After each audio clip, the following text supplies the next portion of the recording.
today I'm going to look at doing a quick colour sketch in pastel of an arrangement of flowers, and I'd like to share some tips with you, especially if you're not really sure how to get started. I'm Steve Wright and I'm a drawing and painting tutor here at City Lit. I teach a range of courses in drawing and painting. Like most of the tutors here, I'm also an artist, and when I'm not teaching, I'm working on my own drawings and paintings. Many people want to learn to draw, but they don't know where to begin. And I'm going to be taking perhaps the opposite of what you might expect as an approach, which is that I'm not going to draw outlines and carefully measure things out. I'm going to plunge straight in with my coloured pastels here, and I'm going to be looking at rough shapes and blocks of colour, and then I'll work towards a little bit more detail.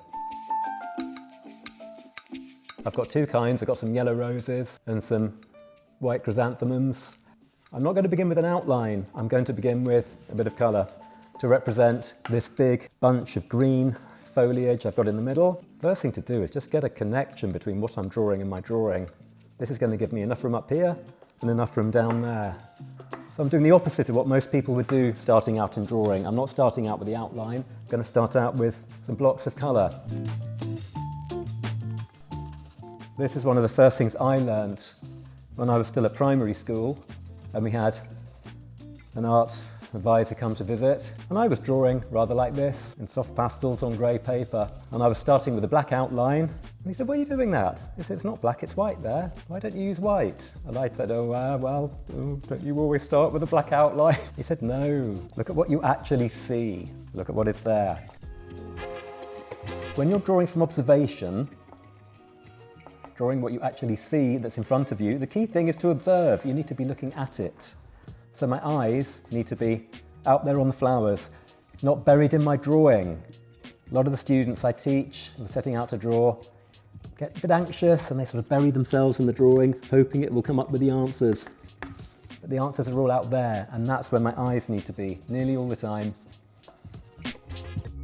I'm using quite a limited range of colours, but I'm looking at the light. I've got a lovely highlight on the side of that flask, and that'll look better if I put something behind. I'm still looking at the colour. I want a bit of orange in the centre, where it's a bit more dense, and a bit at the bottom, where it's a little bit in shadow. I'm going to try and give this a bit more oomph with some darker tones. Really trying to look at what the light is doing. The greens are right on this right-hand side are a little bit more green, and then they go a bit more dense. So this is all starting to feel like it's got a bit of substance to it. My flowers, on the other hand, are looking a little bit underdone, to give a bit of edge here, because it's not very defined. There's a lovely bit of green coming through there, I hadn't noticed.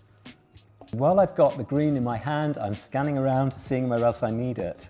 Keeps everything quick, and it helps me to relate different parts of the drawing to each other.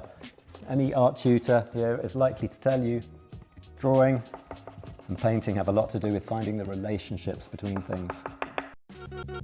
Much as anything, trying to get the feel of these flowers. I can't draw every petal, there isn't time, and it just isn't the kind of drawing I want to make, but I can just be really careful about a few of those shapes, just noticing kind of shape, giving this a little bit more bite.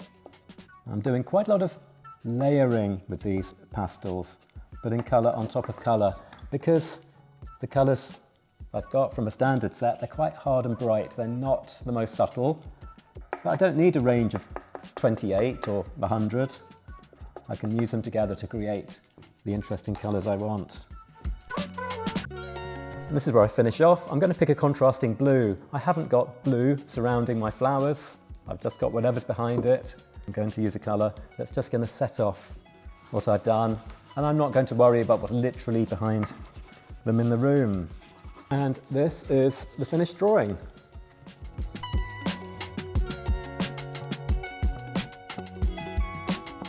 So if you'd like to learn how to do something like this and get to grips with using pastels or doing a quick colourful sketch or drawing flowers, enroll on a course at City Lit. And remember, every masterpiece begins with a single stroke.